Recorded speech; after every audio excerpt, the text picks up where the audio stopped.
नमस्कार दोस्तों, SB news India के डिजिटल पैनल आपके अपने Facebook page, YouTube channel Amrish Baliyan पर आप सबका हार्दिक स्वागत है, अभिनंदन है। नतीजे अब आने आने वाले हैं, कुछ ही घंटे शेष हैं और उससे पहले आया है एग्जिट पोल। और जो पूरा माहौल बना हुआ था पूरे देश में, एग्जिट पोल आने के बाद में शांत सा नज़र आ रहा है। हालांकि अब भी इंडिया गठबंधन के नेताओं का दावा है कि सीटें उन्हें मिलने जा रही है 295। पश्चिमी उत्तर प्रदेश में, उत्तर प्रदेश में और पूरे देश में क्या माहौल बनने वाला है कल, उसी बारे में चर्चा करने के लिए हमारे साथ मौजूद है प्रदेश सरकार के, यूपी सरकार के कैबिनेट मंत्री अनिल कुमार जी। तो अनिल जी, किस तरीके का माहौल आप देख रहे हैं एग्जिट पोल सामने आने के बाद में? हम तो पहले से ही कह रखा है, हमने तो एक तरफा है मामला भाई। एग्जिट पोल तो चलो 1 तारीख में आए हैं शाम को, लेकिन उससे पहले भी अगर आप देखो तो ज़मीन पर स्थिति स्पष्ट थी। हर बिरादरी, हर समाज, हर वर्ग एनडीए के प्रत्याशी को वोट करने का काम कर रहा था। तो उसी हिसाब से जो है एग्जिट पोल आए हैं। और जो एग्जिट पोल आए हैं ना, ये इसमें और बढ़ोतरी होगी, आप देख लेना चाहिए। 500 पे ले जाओगे? नहीं, 500 पे नहीं, वो 400 पार ही होनी ना ये। अभी इन्हें किसी ने 370 बता रखा, किसी ने 390 बता रखा, एक आध ने 400 प्लस भी करा, लेकिन सारे ही जो 400 प्लस होंगे। इतनी सारी नाराजगी दिखाई दे रही थी माहौल में, जातिगत आधार पर भी इस बार लोग वोट कर रहे थे। बीजेपी का मजबूत वोट बैंक माना जाता था कि हिंदुत्व के आधार पर बीजेपी को वोट मिलती है। इस बार जब हर जाति दूर जा रही है आप लोगों से, मतलब हर जाति में कहीं ना कहीं डेंट है, तो ऐसे माहौल में भी कैसे आप, मतलब आप ठीक है एग्जिट पोल तो जो भी कह रहे हैं, लेकिन उसे स्वीकारना बहुत लोगों के लिए मुश्किल हो रहा है अब भी, क्योंकि जातिगत आधार पर भी इस बार मतदाता बटे हैं। देखो ऐसा है, ये तो भारतीय जनता पार्टी कड़र वोट की स्ट्रेटेजी है। विपक्ष का बेवकूफ़ बनाना, वोट जहाँ देनी देनी है। ये चुनाव जो है भारतीय जनता पार्टी के एनडीए के वोटर ने, उसके कैडर ने चुनाव लड़ने का काम किया है और विपक्ष को गुमराह करने का काम किया है। विपक्ष को वोट नहीं दिया हम लोगों ने। वोट जहां उनको देना था, एनडीए को देना था, नरेंद्र मोदी जी को तीसरी बार प्रधानमंत्री बनाने के लिए देना था, उन्हीं को दिया है।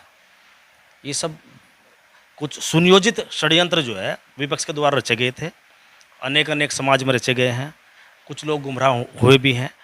लेकिन जिस दिन वोटिंग हुआ, जब जहाँ जिस तरह का वोटिंग हुआ, तो सभी लोगों ने जो है एक तरफा, देश के तमाम सभी मतदाताओं ने नरेंद्र मोदी जी को प्रधानमंत्री बनाने के लिए वोट किया, क्योंकि उनके पास कोई विकल्प भी नहीं है। दूसरी बात, फिर आज जो है आप देख लो, भारत का नाम जो है आज विश्व विख्यात पटल पे भी आज जो है रोशन होने का अगर काम हुआ तो वो भी प्रधानमंत्री जी के कारण हुआ है। आज विदेशों में नाम भारत का गूंजता है, तो इसका पूरा श्रेय प्रधानमंत्री जो जाता है। चलिए, देश छोड़ दो, आप यूपी में आ जाओ। एग्जिट पोल दे रहे हैं 60 से 70 के बीच में, कोई 65 दे रहा है। आपका अपना आकलन क्या कह रहा है कि उत्तर प्रदेश में कितनी लोकसभा सीटें गठबंधन, एनडीए गठबंधन को मिलने जा रही है? मेरा आकलन तो वही है जो एग्जिट पोल से पहले था, आज भी वही है। मुझे पूरी उम्मीद है। एग्जिट पोल ज़रूर जो है 60 से लेकर 70 के बीच में सीटें बता रहे हैं हमारी, लेकिन मुझे पूरी उम्मीद है, कोई एक आध सीट की तो बात मैं करता नहीं, कोई निकल जाए गलती से किसी की, नहीं तो 80 की 80 सीटें हम लोग जीतेंगे, मुझे पूरी उम्मीद है। 80 की 80? 80 की 80 उत्तर प्रदेश में जीतेंगे। राहुल गांधी भी लड़ रहे हैं यहाँ, अखिलेश यादव जी भी लड़ रहे पिछली हैं। बार भी लड़े थे राहुल गांधी जी, पिछली बार भी लड़े थे, पिछली बार भी यहीं लड़े थे राहुल गांधी जी। अब पिछली बार की स्थिति आपको पता ही है, ज़्यादा कहने की जरूरत नहीं है। आपके पुराने नेता भी हैं अखिलेश यादव जी, वो भी चुनाव मैदान में है। तो उनकी पार्टी पहले लड़ी थी, जब तो सपा का, बसपा का, और हम भी उधर ही थे, लोकदल वाले, तब भी कुछ नहीं हुआ था। और एग्जिट पोल को जो ये कह रहे हैं इस बात को कि एग्जिट पोल जो है देश की जनता को गुमराह करने वाले हैं, ये गलत कह रहे हैं। एग्जिट पोल का आप इतिहास देख लो, उनकी हिस्ट्री देख लो, जो एग्जिट पोल में आता है लगभग लगभग वही रिजल्ट आता है।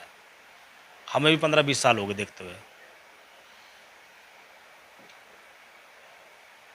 राहुल गांधी कह रहे हैं कि मोदी मीडिया का एग्जिट पोल है। वो तो कह रहे हैं बस सिद्धू मूसेवाला का गाना सुना आपने 295 सीटें आ रही।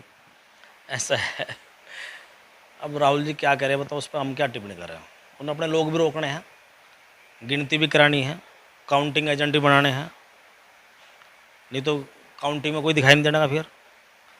तो अपने कार्यकर्ता जो भी उनके सीमित कार्यकर्ता हैं उनकी हौसला अफजाई तो करेंगे ही। कर कल पता लग जाएगा। 11 बजे के बाद ही ट्रेंड जो है सीधा 400 पार का नजर आएगा टीवी पे। 11 बजे के बाद नतीजे उलट होने की कोई संभावना है ही नहीं। विपक्ष के लोग नेताओं ने इतनी मेहनत कर रखी नहीं है। है, कुछ नहीं है। देश मन बना चुका है, मन बना रखा है, उसी हिसाब से रिजल्ट आना है, उसी हिसाब से सभी हमारे तमाम सारे प्रत्याशी जीत के आएंगे। तो मन बना रखा सब लोगों ने। अच्छा, पश्चिमी उत्तर प्रदेश पर आ जाओ, जहाँ हमारा आप बैठे हैं। सहारनपुर, कैराना, मुजफ्फरनगर, बागपत, मेरठ, बिजनौर, नगीना, किस सीट पर आप किसकी जीत किसकी हार मान रहे हैं? सब पे अपनी जीत मान रहे हैं, कोई सी सीट पे नहीं है हार रहे हम, सब पे जीतेंगे।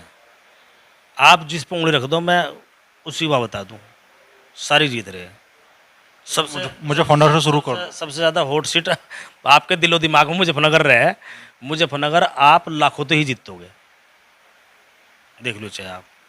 उल्टा होगा जो ये कहना विपक्ष वाले, हम 6 डिजिट में से ऐसा 6 डिजिट में हम ही जीतेंगे कल को। अब बहुत दिन में जाग गए मंत्री जी, आज कह रहे लाखों के अंतर से जीत होगी। पिछले इंटरव्यू में कहाँ थे ये बयान हम आपके? तो पहले तो कहते अरे हम ही जीत रहे। नहीं, हम जीत रहे कह रहे थे, पिछले इंटरव्यू में तो ना आए थे लाख। नहीं नहीं जीत रहे। पिछले में तो लाखों का अंतर।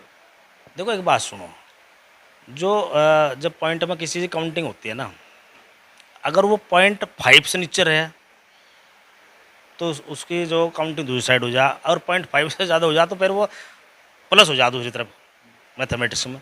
तो इसलिए हम जो है लाख में जीतते हैं, लाख के आसपास ही रहेगा मामला।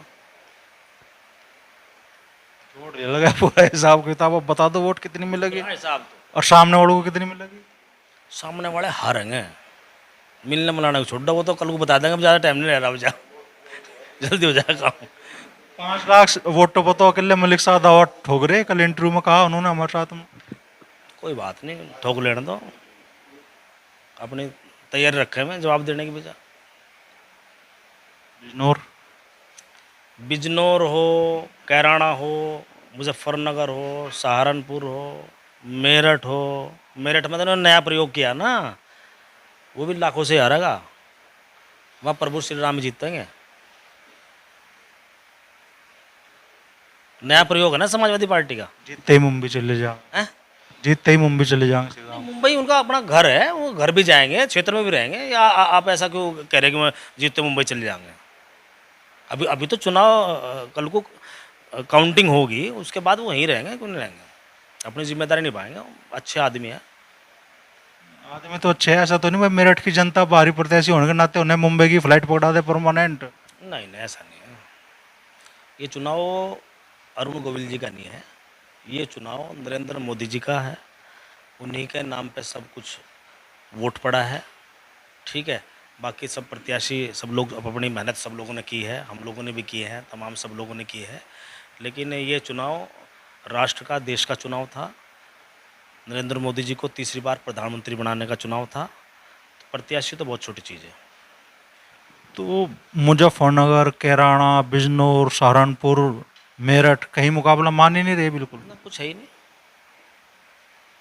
हम तो शुरू से नहीं मानते, पहले से नहीं मान रहे। विपक्ष वाले तो ढाई पड़े उस दिन थे 1 तारीख तक। एग्जिट पोल आने के बाद उत्साह आपका भी बढ़ रहा, उससे पहले गुस्सा मान रहे थे। ना ना ना ना ना, बिल्कुल नहीं था ना, बिल्कुल नहीं। मैंने कभी नहीं कही हम चुनाव जो है लूज कर रहे हैं, फाइट कर रहे हैं। मैंने कहा हम जीतेंगे मुजफ्फरनगर भी। जितने दावे के साथ हमने कहा, किसी ने नहीं कही होगी बात। मैंने हमेशा कहा हम चुनाव जीतेंगे। नागों का अंतर तो बीच में तो आप भूल गए थे पहले। मुझे आप लोग भुलवा रहे थे, मुझे भ्रमित करो तो यहाँ आके। लेकिन फिर भी मैं लास्ट में एक होता, जीतेंगे फिर हम ही। सत्ता की अनक तो नहीं। जान जो है सामना नहीं, सत्ता का ना कुछ नहीं। निष्पक्ष मतगणना बिल्कुल निष्पक्ष हुई, आज तक निष्पक्ष होती रही हमेशा। हम लोग विपक्ष में रहे तब भी निष्पक्ष हुई थी 22 में, हम लोग उस समय विपक्ष में थे, सपा के साथ में गठबंधन था, लेकिन उस समय भी मतगणना बिल्कुल निष्पक्ष हुई थी, कोई प्रशासन पे। आज भी निष्पक्ष होगी। अब भाई हारने वाला देखो कुछ तो कहेगा, वह उसमें हम क्या करें बताओ, कुछ ना कुछ तो कहेंगे ही वो। मेरे तो याद है बागपत कलेक्ट्रेट घेरे थे राष्ट्रीय लोकदल के कार्यकर्ता, जबरदस्ती राधी साहब बड़ौत। नहीं देखो, वो विपक्ष में जब आदमी होता है तो कार्यकर्ताओं की भावना के अनुरूप चलना पड़ता है, लेकिन इसमें कहीं कोई सवाल नहीं है। मतगणना हमेशा निष्पक्ष होती रही और कल भी निष्पक्ष होगी। चलो, आप जयंत जी के सबसे नज़दीकी नेताओं में आजकल गिने जा रहे हैं, ठीक है, ये तो बता दो भाई, चुनाव बाद जब सरकार आपकी बन रही, भाई कैबिनेट मंत्री बन रहे और मंत्रालय कौन सा बन रहे नहीं बन रहे जयंत चौधरी जी का, वो तो बता दो। नहीं, जैन जी बड़ी जिम्मेदारी में होंगे सरकार में। जयंत चौधरी जी एक बड़ी जिम्मेदारी सरकार में निभाएंगे, और जो किसानों के, युवाओं के, नौजवानों के, दलितों, वंचितों को जो मुद्दे हैं, हमारे राष्ट्रीय लोकदल के जो मुद्दे हैं, उन मुद्दों पे सरकार ने पिछले 10 साल में एक अच्छा काम किया है। उत्तर प्रदेश सरकार ने अच्छा काम किया है। कुछ सुझाव हमारे मन में भी हैं। राष्ट्रीय लोकदल के की अपनी फिलोसफी है, अपनी जो विचारधारा है, उस विचार के आधार पर जो हमारे मन में अच्छे सुझाव हैं, उन सुझावों को और सरकार के समक्ष जो है आदरणीय जयंत चौधरी जी रखने का काम करेंगे। और निश्चित रूप से हमें पूरी उम्मीद है कि जिस प्रकार जो है उन्होंने किसानों के नेता, किसानों के मसीहा चौधरी चरण सिंह जी का देश का सर्वोच्च सम्मान देकर, भारत रत्न देकर उनका सम्मान करने का काम किया है, तो किसानों की भावनाओं का भी सम्मान करने का निश्चित रूप से हम काम करेंगे। हमें पूरी उम्मीद है चौधरी साहब से। मंत्रालय कौन सा मिलने जा रहा? देखो, मंत्रालय कौन सा मिलेगा ये मेरा विषय तो है नहीं, ये मेरा विषय नहीं है, लेकिन बड़ी जिम्मेदारी में चौधरी साहब रहेंगे और किसानों को निराश नहीं होना चाहिए। और किसानों की मजबूती से लड़ाई इस परिवार ने हमेशा लड़ी है। बड़े चौधरी साहब ने तो किसान को किसान का हक देने का काम किया ही था। उसी बात को लेकर चौधरी अजीत सिंह जी आगे बढ़े, उसी बात को लेकर आज चौधरी जयंत सिंह जी आगे बढ़ रहे हैं। हमारी प्राथमिकता जब हम विपक्ष में तब भी किसान, मजदूर, नौजवान, दलित, पिछड़ा, वंचित था। आज सरकार में है, आज भी हमारी प्राथमिकता में वही लोग हैं, वही मुद्दे हैं।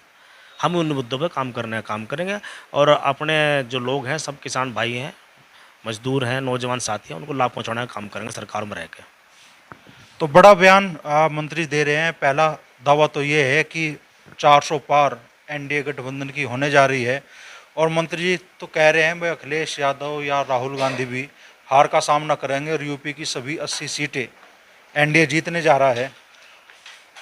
नई सरकार, जब उम्मीद है ये है कि भाई एनडीए पूर्ण बहुमत से आ रहा है और 400 पार करके आ रहा है, तो वो कह रहे हैं कि नई सरकार में जयंत चौधरी जी की भी बड़ी भूमिका सुनिश्चित होने जा रही है।